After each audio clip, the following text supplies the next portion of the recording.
आज हम लोग पढ़ने वाले हैं क्लास 10th के मैथ का फर्स्ट चैप्टर यानी रियल नंबर वास्तविक संख्या का थ्योरी पढ़ेंगे। पिछले वीडियो में आपको मैथ और साइंस का पैटर्न बता दिए थे कि 2011 से 2023 तक क्या क्या पैटर्न किस प्रकार से चेंजिंग हुआ और 2023 में कौन से पैटर्न से ट्यूशन पूछने वाली ये बता दिया था आपको। आज से हम लोग स्टार्ट करने वाले हैं कि मैथ और साइंस दोनों को एक साथ लेकर चलेंगे। एक मैथ का वीडियो बनाएंगे तो साइंस का वीडियो बनाएंगे, उसमें चैप्टर बाय चैप्टर पढ़ाएंगे और चैप्टर में पहले थ्योरी बताएंगे मैथ में, उसके बाद प्रीवियस ईयर में कौन कितना ऑब्जेक्टिव पूछा है, कितना सब्जेक्टिव पूछा है, उसका भी सोल्यूशन करवाते चलेंगे। तो देखिए इसमें हम आपको बता देते हैं कि 2011 से लेकर के 2022 तक में टोटल ऑब्जेक्टिव जो पूछा है क्वेश्चन वो 89 पूछा है ऑब्जेक्टिव, और सब्जेक्टिव ने केवल 2 मार्क्स का पूछा है, वो पूछा और 3 मार्क्स का भी पूछता था 2017 तक में, लेकिन अब 2 मार्क्स के लिए हम बात कर रहे हैं। तो पूछा करीब 43 क्वेश्चन पूछा है, यानी ऑब्जेक्टिव 89 क्वेश्चन पूछे हैं और जो सब्जेक्टिव क्वेश्चन है वो आपको 43 क्वेश्चन पूछा है। सोच सकते हैं बहुत ज्यादा इंपॉर्टेंट एक चैप्टर है। और संख्या ये नहीं जान, देखो जी फर्स्ट चैप्टर अगर आपका सही नहीं रहेगा ना तो बहुत दिक्कत होगा, क्योंकि इसका उपयोग आगे चल करके बहुत चैप्टर में होता है। तो ये बात समझ रहे, तो संख्या वाला चैप्टर बहुत ही इंपॉर्टेंट है। हम आपको इस चैप्टर में करीब 14 से 15 को संख्या के प्रकार पढ़ाएंगे। तो चलिए हम अब स्टार्ट करते हैं। तो सबसे पहले जाने की संख्या कहते हैं किसको है, वास्तविक संख्या तो बात कीजिए। तो पहले हम जानते हैं कि संख्या किसे कहते हैं, यानी व्हाट इज नंबर्स। देखिए आप लोग अगर कोई हम जोड़ घटाव देते हैं, गुना भाग कुछ भी आप कैलकुलेशन करते हैं तो बिना संख्या के मदद से तो नहीं करते हैं। यानी कह सकते हैं कि संख्या वह होता है जिसकी मदद से हम लोग गणना करते हैं, जिसकी मदद से हम लोग गणना करते हैं उसी को संख्या कहते हैं। गणना जोड़ घटाव गुना भाग एलसीएम बेसिस सब गणना होता है। अब बिना संख्या की मदद से अगर जोड़ निकालो जी तो कैसे निकालेगा, आपको 2 को संख्या देना पड़ेगा। और संख्या कई प्रकार के होते हैं, बारी बारी से हम लोग सब संख्या के समझते हैं। सबसे पहले पढ़ेंगे प्राकृतिक संख्या यानी नेचुरल नंबर। ये क्या होता है, नेचुरल नंबर। देखिए प्राकृतिक मतलब भगवान होता है ना, जैसे हम लोग जब स्टार्टिंग में स्कूल में जाते थे काउंट करवाया जाता था, तो कहाँ से काउंट करवाया जाता था, तो 1 से काउंट करवाते, 1 2 3 4 मतलब इस तरह से। स्कूल में लिमिट 100 तक कर दिया जाता, क्योंकि अगर मान लीजिए कि काउंट करवा रहे अगर भैया नहीं रुके तो लेकिन बिहान हो जाएगा तो दिक्कत हो जाएगा। तो प्राकृतिक संख्या किसे कहते हैं, तो गिनती की संख्या को प्राकृतिक संख्या कहते हैं। किसे कहते हैं, गिनती की संख्या को प्राकृतिक संख्या कहते हैं। और इसे एन से सूचित किया जाता है, पहला अक्षर एन से सूचित किया जाता है प्राकृतिक संख्या। 100 तक नहीं होता जी, अनंत तक होता है। 2022 में ही पूछा था कि निम्नलिखित में कौन सबसे छोटी प्राकृतिक संख्या है, दे लेता 0 -1 1 और 2 दे लेता, तो सबसे छोटी प्राकृतिक संख्या 1 है। ये 2022 का सवाल है, क्लियर। उसके बाद हम समझते हैं पूर्ण संख्या किसे कहते हैं, होल नंबर। देखिए प्राकृतिक संख्या में अगर आप 0 मिला दिए तो उसको बन जाएगा पूर्ण संख्या बनेगा। इसे W से सूचित किया जाता है, यानी W कहां से स्टार्ट होगा, तो 0 से स्टार्ट होगा, क्योंकि प्राकृतिक संख्या तो 1 से स्टार्ट होती है। तो भाई पूर्ण संख्या क्या होती है, 0 मिलाने पर जो बनता है उसी को पूर्ण संख्या कहते हैं। पूछा था कि निम्नलिखित में कौन प्राकृतिक संख्या नहीं है, तो 0 ऑप्शन में, 1 2 3 ऑप्शन में था। तो भैया 0 जैसे प्राकृतिक संख्या नहीं है जी, क्लियर ना। इस तरह का ऑब्जेक्टिव सवाल पूछता है। थर्ड समझते हैं हम लोग पूर्णांक संख्या यानी पूर्णांक, इंटीजर्स। इंटीजर्स पूर्णांक किसे कहते हैं, तो देखो ना जी पूर्णांक का आप तोड़िएगा ना तब पूरा पूरा अंक होता है, उसी को पूर्णांक कहते हैं। पूर्ण प्लस अंक बराबर पूर्णांक, नहीं वैसी संख्या जो पूरा पूरा अंक हो उसी को क्या कहते हैं, पूर्णांक कहते हैं। जैसे में इसे आई से या जेड से सूचित जाता है, 2 होता है आई या जेड दोनों से सूचित किया जाता है। अब देखिएगा तो 0 पूरा पूरा अंक है, तो हाँ भाई 0 पूरा पूरा अंक, 1 2 3 4 ऐसा पूरा पूरा अंक है। अच्छा माइनस पर थोड़ा सा गौर कीजिए ना, अरे भाई माइनस तो कर्जा ना बताते यार भाई, एक माइनस में पूरा पूरा अंक तो ही है। पूरा पूरा ना कहने को 10 सामलों में हो, बाटा में हो, पूरा पूरा ना कटे। तो ये समझ में आ गया कि जो पूरा पूरा अंक है उसी को पूर्णांक कहते हैं। माइनस में भी हो सकता है, प्लस में भी हो सकता है और 0 भी होता है। अगर नजर डालिएगा तो पूर्णांक 3 भाग में बांटा गया है, एक प्लस वाला पूर्णांक, एक माइनस वाला पूर्णांक। अभी 0 के पहले ना तो प्लस होता है ना माइनस होता है, बिल्कुल अलग होता है। यानी पूर्णांक क्या प्रकार का हो गया, पहला धनात्मक पूर्णांक, आपको लिख देते हैं धनात्मक पूर्णांक। इसको किस चीज से सूचित करेंगे, तो भाई आई प्लस या जेड प्लस लिख देंगे। वैसा पूर्णांक जो धनात्मक उसे धनात्मक पूर्णांक कहेंगे, क्लियर। ऋणात्मक पूर्णांक किसे कहेंगे, ऋणात्मक पूर्णांक। ये क्या होगा भैया, तो जो माइनस में होगा उसको ऋणात्मक पूर्णांक कहेंगे। इसको किस चीज से सूचित करेंगे, तो आई माइनस या जेड माइनस। इसका उदाहरण होगा माइनस से, माइनस कर देंगे सर, -3 -डॉट डॉट डॉट। और सी में होता है शून्य पूर्णांक यानी 0 पूर्णांक, इसको आई 0 से सूचित किया जाता है। किसे कहते हैं, तो 0 को शून्य पूर्णांक कहते हैं। इतना बात आपको समझ में आएगा, इसको आप नोट कीजिए, फिर हम लोग आगे समझते हैं। अब 4 नंबर में हम समझते हैं भिन्न संख्या। वो तो पूरा पूरा अंक वाला समझ, फ्रैक्शनल नंबर।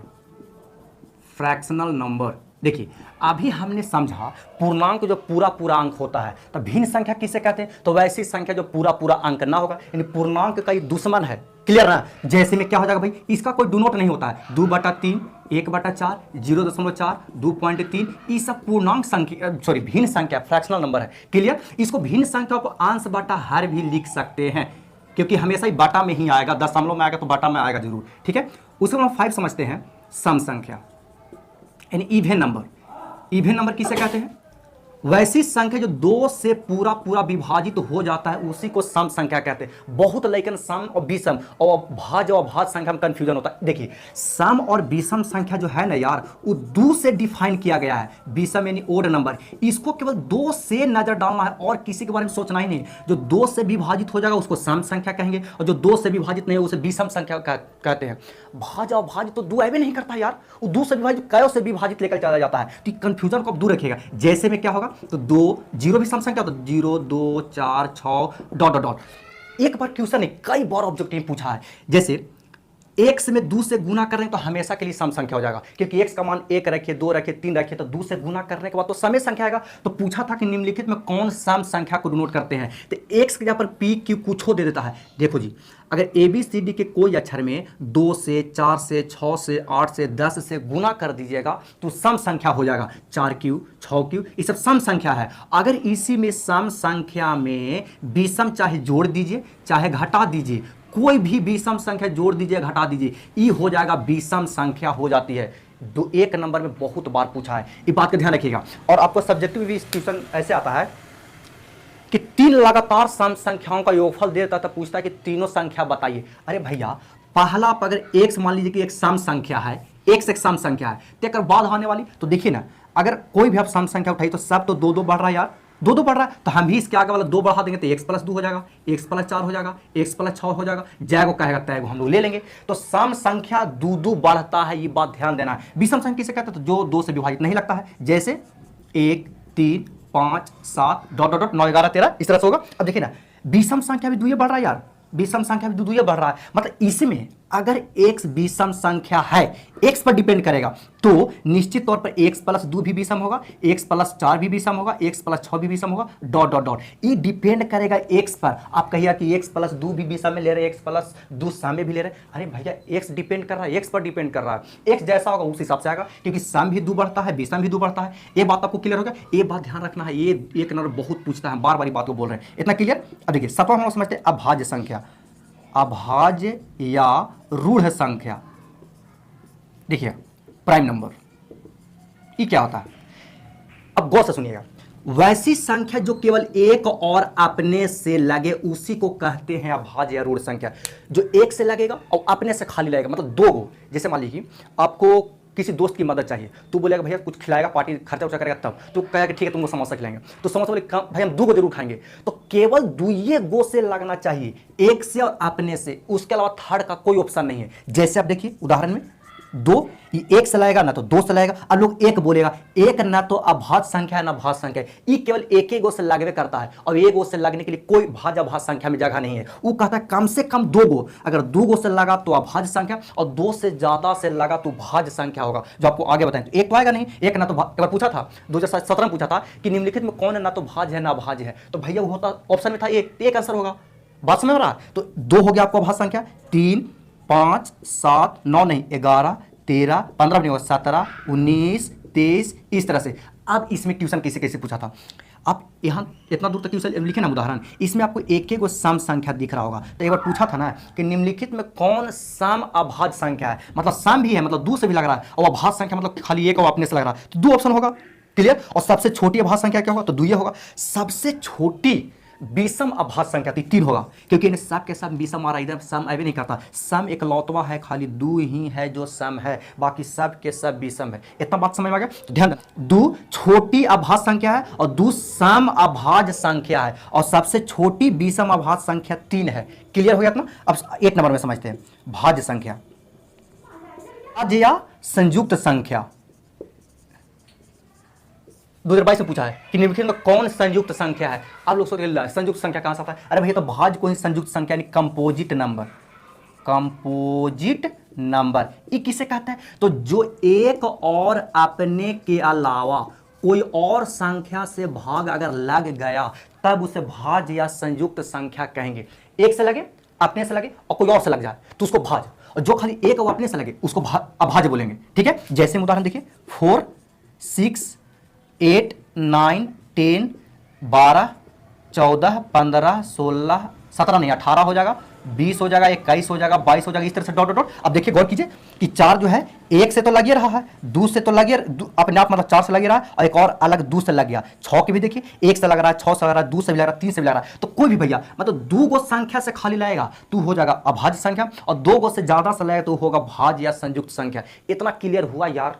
सम विषम और भाज्य अभाज्य दोनों क्लियर हुआ कि नहीं? सम मतलब 2 से लगे, विषम मतलब 2 से ना लगे, अभाज्य मतलब खाली एक और अपने से लगे, और भाज्य संख्या जो होगा एक और अपने के अलावा कोई और से लगे। सबसे छोटी भाज्य संख्या कौन है? तो 4 है, सबसे छोटी भाज्य संख्या है। और इसमें सबसे छोटी विषम भाज्य संख्या कौन है? तो देखिए 9 है। ये विषम संख्या मतलब 2 से नहीं लगता है, और साथ में साथ भाज्य संख्या है। क्लियर हुआ? अब इसमें एक और बात आता है, एक होता है कि जुड़वा भाज्य, एक होता है सहअभाज्य। इसको हम लोग कंफ्यूजन दूर करते हैं, इसका पास।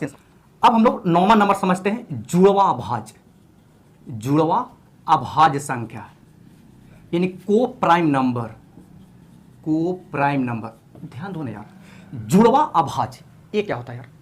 अभाज्य संख्या के बारे में तो समझ लिए, मतलब दोनों जो होना चाहिए से जुड़वा होना चाहिए, साथ ही साथ अभाज्य होना चाहिए। मतलब दो लगातार अभाज्य संख्याओं को जुड़वा अभाज्य संख्या कहते हैं। बात समझ में आ रहा है? जैसे देखिए 2 भी अभाज्य संख्या, 3 भी अभाज्य संख्या है, 5 भी अभाज्य संख्या, 7 भी अभाज्य संख्या है, 11 भी अभाज्य संख्या है, और 13 भी अभाज्य संख्या है। तो 2 लगातार अभाज्य होना चाहिए, उसको कौन बोलेंगे? तो जुड़वा भाज्य बोलेंगे। एक बार पूछा था कि जुड़वा भाज्य संख्या का एचसीएफ कितना होगा? भैया हमेशा 1 होगा, और एलसीएम क्या होगा? तो दे दिया था कि ए और बी जुड़वा भाज्य संख्या है, तो उसका एलसीएम तो दोनों में गुना करे पड़ेगा। अगर 2 3 का एलसीएम निकाले तो 6 आएगा, 5 7 का एलसीएम 35 आएगा, 11 और 13 का एलसीएम आप गुना करना पड़ेगा तब निकलेगा। यानी एचसीएफ 1 आएगा और एलसीएम हमेशा दोनों का गुणनफल आएगा। क्लियर? 10 नंबर में है कि आपको सहअभाज्य संख्या, सहअभाज्य संख्या ये क्या होता है? इसका इंग्लिश ध्यान में रहा। सहअभाज्य संख्या किसे कहते हैं? तो देखिएगा जुड़वा अभाज्य और सहअभाज्य बस थोड़ा सा का फर्क है। इसमें केवल अभाज्य आएगा, लेकिन इसमें भाज्य भी आ सकता है, भाज्य भी आ सकता है। बस इस कहता है कि अगर एचसीएफ 1 आ जाए, एचसीएफ 1 आ गया हम तो उसको सहअभाज्य कहेंगे, चाहे वो भाज्य संख्या के एचसीएफ रहे चाहे अभाज्य संख्या के एचसीएफ रहे। जैसे देखिए तो 2 3 इसका एचसीएफ कितना आएगा? 1 आएगा। 4 5 इसका एचसीएफ कितना आएगा? तो 1 आएगा। देखिए ना, लेकिन 4 जो है इसे भाज्य संख्या है, 5 अभाज्य संख्या है। तो सहअभाज्य में ऐसा कुछ नहीं है, बस एचसीएफ 1 आ गया तो कहेंगे कि भैया वो सहअभाज्य संख्या है, चाहे भाज्य रहे अभाज्य रहे उसे कोई मतलब नहीं है। देखिए यहाँ पर देख रहे हैं कि 9 भाज्य संख्या, 10 भाज्य संख्या, लेकिन 11 भाज्य संख्या है, और तीनों का एचसीएफ निकालिए तो कितना आएगा? 1 आएगा। इसीलिए कौन संख्या? सहअभाज्य संख्या। ये भी पूछा हुआ है, ये भी बात ध्यान रखना। अरे यार 10th तक ना लइकन को दोनों एक के बतिया बताया जाता है कि जुड़वा भाज्य और सहअभाज्य एक ही चीज है। तो 10th तक में कोई दिक्कत, जैसे आप कंपटीशन पढ़िएगा ना तो सब कॉन्सेप्ट अलग होने लगता है। ये बात एकदम गौर से ध्यान करना है। क्लियर हो गया? अब हम लोग समझते हैं नेक्स्ट में परिमेय संख्या यानी रेशनल नंबर। रेशनल नंबर ये क्या होता है? देखिए वैसी संख्या जिसे P/Q के रूप में लिखा जा सके उसी को परिमेय संख्या कहते हैं। साथ ही साथ निचला का मान 0 नहीं होना चाहिए, क्योंकि निचला 0 हुआ, ऊपर कोई संख्या नीचे 0 देकर कोई मान नहीं होता है, कोई इसका मान ही नहीं होता। जब माने नहीं होगा यार, जैसे मान लीजिए कि आपको किसी को दान देना है, अब कोई लेने के लिए तैयार, आप दे पाओगे? नहीं दे पाओगे। उसी प्रकार से जब नीचे 0 हो जा रहा है और इसका कोई वैल्यू नहीं होता है तो परिमेय संख्या कैसे कहेंगे? नहीं कहेंगे। तो P/Q के रूप में लिखा जा सके, जहां Q निचला का मान 0 ना हो उसी को परिमेय संख्या कहते हैं। इसे Q से सूचित किया जाता है। ध्यान दिया 2/3 भाई बटा के रूप में लिखा जा रहा है, 2.4 ये तो बटा के रूप में नहीं लिखा है, तो दशमलव हटा के नीचे 10 तो लिख सकते हैं ना, कि दशमलव के जगह पर देखो कितना ढक्कन के ना, दशमलव भी नहीं हटाने आता है। देखो जी ध्यान समझना, कोई भी संख्या अगर दशमलव लिखल है तो दशमलव ऊपर लिखल है तो दशमलव के काटने के बाद नीचे आएगा, अगर संख्या नीचे है तो दशमलव को जो काटेंगे जो एक्स्ट्रा आएगा काटने के बाद ऊपर आएगा। तो देखिए हम समझा देते हैं, दशमलव के जगह पर 1 लिखिए और दाईं तरफ कितनी संख्या है? 1 2 3 तो 3 को 0 दे दीजिए, ये हो गया इसका वैल्यू। ये सब ध्यान में नहीं रख पाते यार, 10th क्लास के लेकर तुम लोग। तो 24/10 P/Q ग्रुप में 7 परिमेय संख्या, तो है यार नीचे कुछ नहीं तो 1 है। 22/7 ये भी परिमेय संख्या है, लेकिन सोचता है कि पाई का वैल्यू 22/7। कौन बोल दिया कि पाई का मान 22/7 होता है? पाई का मान आज तक कोई बता ही नहीं सकता। हम लोग एक मतलब पाई का वैल्यू 3.142763 इस तरह से अनंत तक होता है। सुपर कंप्यूटर से निकाला गया पाई का मान अंत तो नहीं हुआ है, अब पता नहीं तुम लोग कैसे कर, ये बस हम लोग पाई के जगह पर रख करके एक अनुमानित मान रखते हैं ताकि उसका एक कम से कम अनुमान लगा के वैल्यू बताया जा सके। तो 22/7 देगा तो परिमेय संख्या होगा और पाई देगा तो अपरिमेय संख्या होगा। तो ये सब बात ध्यान में। √4 भैया परिमेय संख्या है, √25 ये परिमेय संख्या है क्योंकि 4 का वर्गमूल 2 हो जाता है, 25 का वर्गमूल 5 हो जाता है। बस आपको ये नजर डालना है यार, P/Q के रूप में लिख पा रहे कि नहीं लिख पा रहे, लिख पा रहे तो परिमेय, नहीं लिख पा रहे तो अपरिमेय। वो होगा 12 नंबर में अपरिमेय संख्या यानी इरेशनल नंबर। ई किसे कहते हैं भैया? तो जस्ट परिमेय के दुश्मन होगा। वैसी संख्या जिसे P/Q के रूप में आप नहीं लिख सकते हैं उसी को क्या कहेंगे? आप परिमेय संख्या कहेंगे। एक बार क्वेश्चन दे दिया था आपको, एनसीईआरटी में भी क्वेश्चन होगा और स्टूडेंट फ्रेंड में भी क्वेश्चन था कि P/Q एक संख्या है जहां पहला में दे लेता कि जहां Q बराबर 0, तो भैया परिमेय हुआ क्योंकि निचला 0 हो गया तो भैया अपरिमेय संख्या वह परिमेय, और निचला 0 नहीं दे लेता दूसरा क्वेश्चन में कि Q is not equal to 0, तो ये जो है से अपरिमेय संख्या है और दूसरा जो है से परिमेय संख्या। क्लियर ना? अब उदाहरण समझ लेते हैं। इसमें उदाहरण बहुत ज्यादा मायने रखता है। इसे IR से सूचित करते हैं, अपरिमेय संख्या को IR से सूचित करते हैं। अब देखिए √2 अपरिमेय संख्या, √3 अपरिमेय संख्या, पाई अपरिमेय संख्या है। पाई अगर सिंबल के रूप में लिखा रहे अपरिमेय संख्या, अगर 22/7 लिखा रहे या 3.14 भी लिखा रहे तो परिमेय संख्या होगा क्योंकि इसको हम लोग दशमलव P/Q के रूप में लिख सकते हैं दशमलव हटाने के बाद। क्लियर? देखिए ना 2, अच्छा एक इसमें से उदाहरण बहुत बढ़िया छूट रहा है। देखिएगा 2.34 के ऊपर ही बार दे देता है। अरे भैया ये जो है से परिमेय संख्या है, इसे P/Q के रूप में लिखा जाता है। आप लोग 9th क्लास में लिखे होंगे और 10th में 2 नंबर पूछ देता है, ऑब्जेक्टिव पूछता है। कैसे लिखते हैं आगे आने वाला समय, पहले हम संख्या क्लियर करते हैं। तो ऊपर रेखा दे ले रहे या इस तरह से दे देता है, 3 4 दे के ऐसे दे देगा, तो इसका मतलब होता है कि 3 और 4 दोनों पर रेखा है, इसका मतलब ये होता है। तो ऐसे दे परिमेय संख्या होती है। क्लियर? देखिए अपरिमेय संख्या 2.3451 2 डॉट डॉट कर देगा। अब देखिए ना, नजर दीजिए, अब दशमलव जब हम काटेंगे तो दशमलव क्या अंक है? डॉट डॉट करल है, तो कैसे पता करोगे भाई? नहीं पता होगा, यानी अपरिमेय संख्या है, इसे P/Q के रूप में नहीं लिख सकते हैं। अब देखिए एक चीज बहुत ही इंपॉर्टेंट, अब कोई भी परिमेय संख्या लीजिए और कोई भी अपरिमेय संख्या लीजिए और यही के साथ फैटाफैटी करवाइए, मतलब जोड़ करवाइए, घटाव करवाइए, गुना करवाइए, चाहे भाग करवाइए, एलसीएम एचसीएफ कुछ लिवाइए भैया, लिवाइएगा तो ये हमेशा हमेशा अपरिमेय संख्या आएगा। अब ये इतना इंपॉर्टेंट है अपरिमेय वाला बात कि मत कहिए, हर साल ऑब्जेक्टिव में पूछता है, ऑप्शन में दे दिया, बोला कि बताइए नहीं मुझे कौन परिमेय संख्या या कौन अपरिमेय संख्या है। 2022 में क्वेश्चन पूछा था कि निम्नलिखित में कौन परिमेय संख्या है। सब ऑप्शन तो नहीं याद है लेकिन एक ऑप्शन याद है जो आंसर होगा 5 + √5 - √5। अरे ढक्कन, ये माइनस में है प्लस में है तो कट गया, तो खाली 5 बचा, तो हो जाएगा आंसर परिमेय संख्या हो गया। तो ध्यान देना है कि भैया परिमेय अपरिमेय के साथ जोड़ घटाव गुना भाग रहता है तो होता है अपरिमेय, लेकिन नजर डालिएगा जो काटे छाटे लग रहे हैं तो उसको काटेंगे ना यार।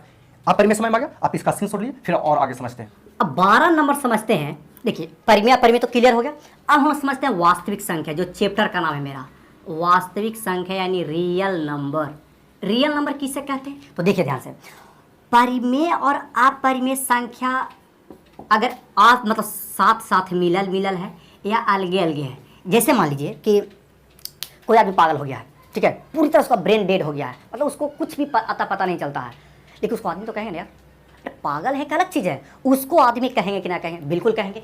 तो परिमेय को भी वास्तविक संख्या कहेंगे, अपरिमेय को भी वास्तविक संख्या, दोनों मिलल रहेगा तो भी वास्तविक संख्या कहेंगे।